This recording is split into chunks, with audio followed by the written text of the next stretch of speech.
ಗಂಡನ ಸ್ನೇಹಿತನಿಂದಲೇ ಅತ್ಯಾಚಾರ black mail ಮಾಡಿದಂತ ಆರೋಪ ರಾಜಧಾನಿ ಬೆಂಗಳೂರಿನಲ್ಲಿ ಮತ್ತೊಂದು ಮಾನಗೇಡಿ ಕೃತ್ಯ ನಡೆದಿದೆ. ಗಂಡನ ಸ್ನೇಹಿತನಿಂದಲೇ ಅತ್ಯಾಚಾರ ಮತ್ತು ಬ್ಲಾಕ್ ಮೇಲ್ ಆರೋಪ. 3 ವರ್ಷದ ಬಳಿಕ ಪೊಲೀಸ್ ಠಾಣೆ ಮೆಟ್ಟಿಲು ಏರಿರುವುದು ಸಂತ್ರಸ್ತೆ. ಗೋವಿಂದಪುರ ಪೊಲೀಸ್ ಠಾಣೆಯಲ್ಲಿ ಪ್ರಕರಣ ದಾಖಲಾಗಿದೆ.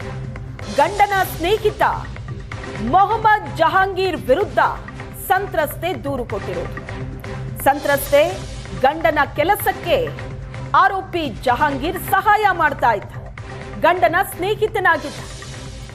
ಆತನಿಂದಲೇ ಅತ್ಯಾಚಾರ ಬ್ಲಾಕ್ ಮೇಲ್ ಅಂತ ಸಂತ್ರಸ್ತೆ ದೂರು ಕೊಟ್ಟಿರೋದು. ಜಹಾಂಗೀರ್ಗೆ ಊಟ ಕೊಡೋದಕ್ಕೆ ಹೋಗಿದ್ದ ವೇಳೆ ಮೊದಲ ಬಾರಿ ರೇಪ್ ಆಯಿತು. ಅತ್ಯಾಚಾರ ಮಾಡಿ ವಿಡಿಯೋ ಮಾಡಿಕೊಂಡು ಸಂತ್ರಸ್ತೆಗೆ ಬ್ಲಾಕ್ ಮೇಲ್ ಮಾಡಿದ್ದಂತೆ. 2023ರಲ್ಲಿ ಮೊದಲ ಬಾರಿಗೆ ಅತ್ಯಾಚಾರವನ್ನ ಎಸಗಿದ್ದ. ವಿಡಿಯೋ ತೋರಿಸಿ ಯಾರಿಗೂ ಹೇಳಬಾರದು ಅಂತ ಸಂತ್ರಸ್ತೆಯ ಬಾಯಿ ಮುಚ್ಚಿದ್ನಂತೆ. ಈಗ ಸಂತ್ರಸ್ತೆ ದೂರು ದಾಖಲಿಸಿದ್ದಾರೆ.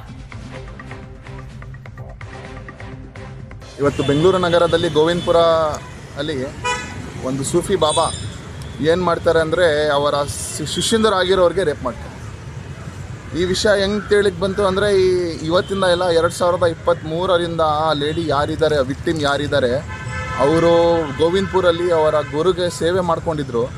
ಸೇವೆ ಮಾಡ್ಕೊಂಡಿರ್ಬೇಕಾದ್ರೆ ಈ ಮನುಷ್ಯ ಯಾರಿದೆ ಸೂಫಿ ಬಾಬಾ, ಇವನು ಒಬ್ಬ ರಾಕ್ಷಸ. ಇವನು ಏನು ಮಾಡಿದ್ದಾನೆ, ಮಗಳು ನಂತರ ಶಿಷ್ಯನ್ಗೆ ರೇಪ್ ಮಾಡಿದ್ದಾನೆ.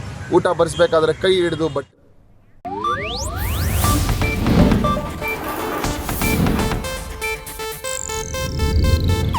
ಇದು ಏಷ್ಯಾನೆಟ್ ನ್ಯೂಸ್ ನೆಟ್ವರ್ಕ್ ಪ್ರಸ್ತುತಿ.